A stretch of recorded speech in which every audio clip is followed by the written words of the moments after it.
Hello दोस्तों, तो आज हम पढ़ने वाले क्लोज। मैंने आपसे बोला था कि क्लोज की मैं अगली एक वीडियो सेपरेट ही लेके आऊँगा।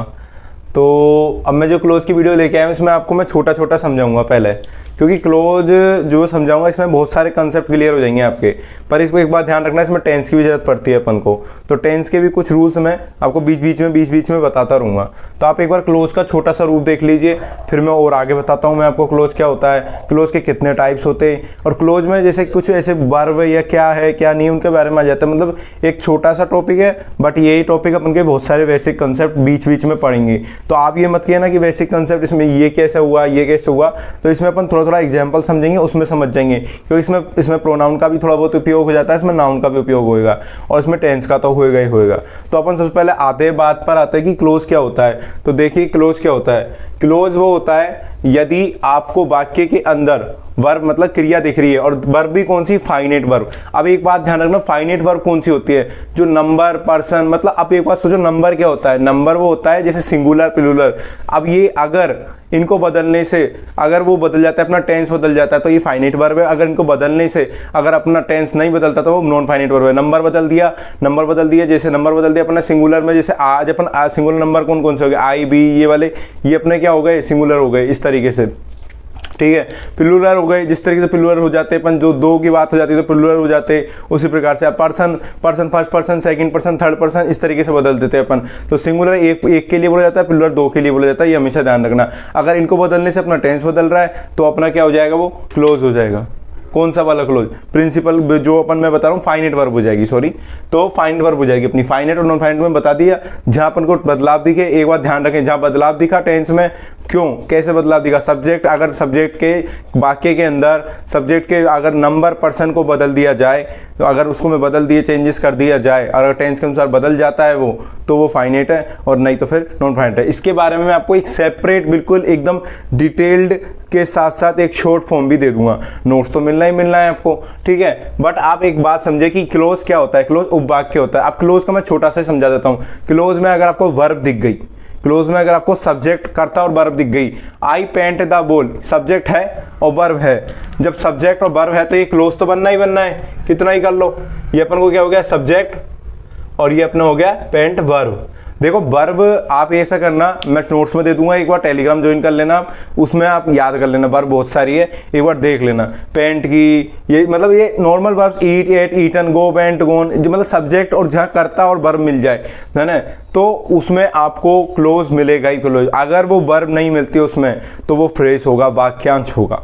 ये बात बिल्कुल ध्यान रखना कि क्लोज में वर्ब होना, वर्ब का होना, वो वाक्य के अंदर आपको सब्जेक्ट और वर्ब का दिखना मस्ट है, कि मतलब ये तो दिखना ही चाहिए, तभी जाके ये उपवाक्य है, नहीं तो ये उपवाक्य नहीं है, ठीक है। अगर उसमें कर्ता वे क्रिया नहीं है तो वे फ्रेज है। क्या बोला था मैंने अभी आपको, कि अगर उसमें कर्ता वे क्रिया नहीं है तो वो फ्रेज होगा, क्लोज नहीं होगा। और या एक सिंपल सेंटेंस की तरह ही होता है, ये ध्यान रखना। जो क्लोज होता है, क्लोज अपन कह सकते हैं कि होता क्या है, वो एक सिंपल है, group of words that contains a subject and a verb is present, ठीक है। उसमें क्या होना चाहिए, सब्जेक्ट और वर्ब उपस्थित होना चाहिए, तभी वो क्लोज है, अन्यथा वो क्लोज नहीं है। अपन सीधी भाषा में भी इसको समझ सकते हैं। अपन इतना सार रूप तो मैंने सिर्फ आपको बताया है, ये पढ़ सकते हो। ये जो मैंने निकाल के लाया हूं ना, ये आपको बिल्कुल सार रूप भाषा में, नहीं तो ऐसे तो बहुत पढ़ा है कि इसको ऐसे समझाएंगे, इसको ऐसे समझाएंगे, इसको ऐसे समझाएंगे। अपन ज्यादा डिटेल में भागेंगे तो फिर कोई मतलब नहीं का। अपन को सीधा सा हिसाब है, एग्जाम के हिसाब पर्पज के हिसाब से छोटा सा रूप लेके निकाला है मैंने, क्योंकि इसमें टेंस भी उपयोग होंगे, फिर बाद में टेंस हो गया तो टेंस का भी लेके चलेंगे। बट अपन इसको पहले छोटा सा समझ ले कि क्लोज क्या होता है। तो क्लोज को समझने वाली बात है, क्लोज के एक बार देख ले, 3 प्रकार होते हैं, principal clause, coordinate clause, subordinate. अब एक बात देखिए, प्रिंसिपल क्लोज जो होता है ना, ये स्वयं स्वतंत्र रहता है, ये कुछ भी होता है, मतलब इसका कुछ आराम से स्वतंत्र रहता है, इसका अर्थ भी निकलता है, सब कुछ होता है, इसका भी अपना अर्थ निकलता है, लेकिन सबऑर्डिनेट का अर्थ नहीं निकलता। इसमें कोऑर्डिनेटिंग मतलब कंजक्शन भी, आप देखो कंजक्शन आ गया। फिर मैं बोल रहा था मतलब जब तक अपन पूरे टॉपिक पार्ट्स ऑफ स्पीच ना कर ले तो ये कुछ भी नहीं बनने वाला।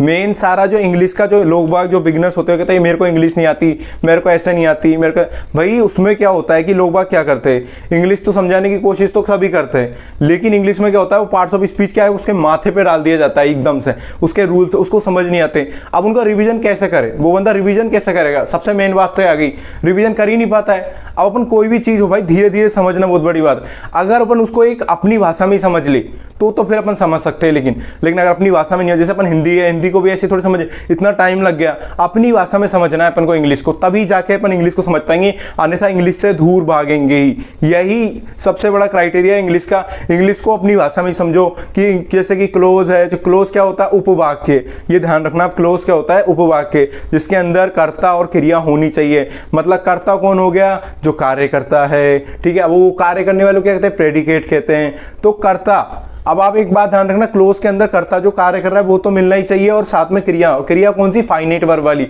जो सब्जेक्ट नंबर वर्ब वाली पर्सन, एक फाइनाइट वर्ब होती है उसमें, ठीक है। उसमें फाइनाइट वर्ब का, उसमें ये मैं आपको समझा दूंगा लॉजिक क्या रहता है फाइनाइट वर्ब का। लेकिन आप इसको समझो कि भाई यदि आपको वाक्य के अंदर क्रिया दिख रही है तो भी फाइनाइट वर्ब वाली, और वाक्य के अंदर आपको सब्जेक्ट और वर्ब का दिखना मस्ट है। मैंने आपको ये भी लिख दिया, आप उतार लीजिए चाहे, क्योंकि आप एक बार में यूं डायरेक्ट आप इसको उतार भी सकते हैं। ऐसे मैं बताता हूं, देखो कैसे डायरेक्ट उतार ले हुआ कि इसमें सब्जेक्ट और वर्ब का दिखना मस्ट है तो क्लोज हो गया। ये अपनी क्लोज की डेफिनेशन हो गई, खत्म काम। अब वर्ब देख लेना कि फाइनाइट वर्ब, एक फाइनाइट वर्ब होना आवश्यक है। मतलब जहां सब्जेक्ट दिखा, वर्ब दिखा, वो क्लोज हो गया सीधा सा। मतलब इतना बड़ा जो मैंने लिख रखा है, ये क्या काट कूट आगे नहीं, मैंने एक ही बार में बोल दिया इसका डेफिनेशन कि भैया डेफिनेशन एक ही बार में हो गया इसका। सब्जेक्ट और वर्ब होना आवश्यक है क्लोज के अंदर, तभी ये क्लोज है। अन्यथा ये दोनों ही नहीं है तो फ्रेस है वो, तो फ्रेस हो गया वो। अगर वर्ब नहीं है तो फ्रेस है भैया।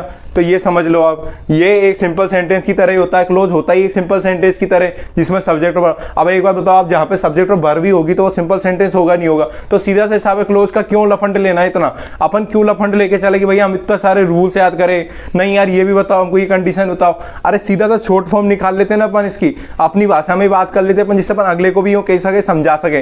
भाई देख, क्लोज कुछ नहीं होता, क्लोज सिर्फ यही होता है, सब्जेक्ट और वर्ब होता है, वही क्लोज है। ये समझ के चल, ठीक है।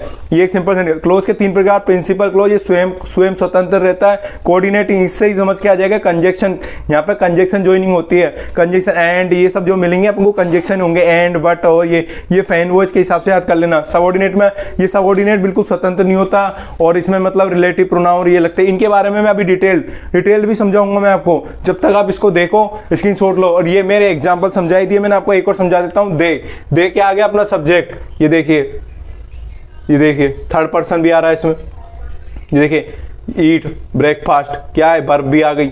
ये फर्स्ट पर्सन, सेकंड पर्सन, ये सब आप प्रोनाउन में सीखोगे, तो प्रोनाउन को भी पढ़ना बहुत जरूरी। नाउन और प्रोनाउन तो वो जड़ है इंग्लिश की, जिसको आप खुद कह दोगे कि यार ये तो सीखना आवश्यक है। सबसे बड़ी चीज, आप एक घड़ी टेंस सीखोगे तो भी दिक्कत करेगा, फिर कहीं ना कहीं वो दिक्कत करेंगे। तो सबसे बड़ी बात है, अपन पहले चीज़ों को सीखते हो। मैं आपको क्या करूंगा, कुछ बेसिक सिखाऊंगा, क्योंकि अगर बेसिक नहीं होगा ना तो इंग्लिश भी खराब हो जाएगी, कोई पढ़ेगा नहीं, इसको छोड़ देगा। और जो भी इस वीडियो को देख रहा है, लाइक सब्सक्राइब जरूर कर दीजिए, जब तक आप स्क्रीनशॉट ले, ठीक है।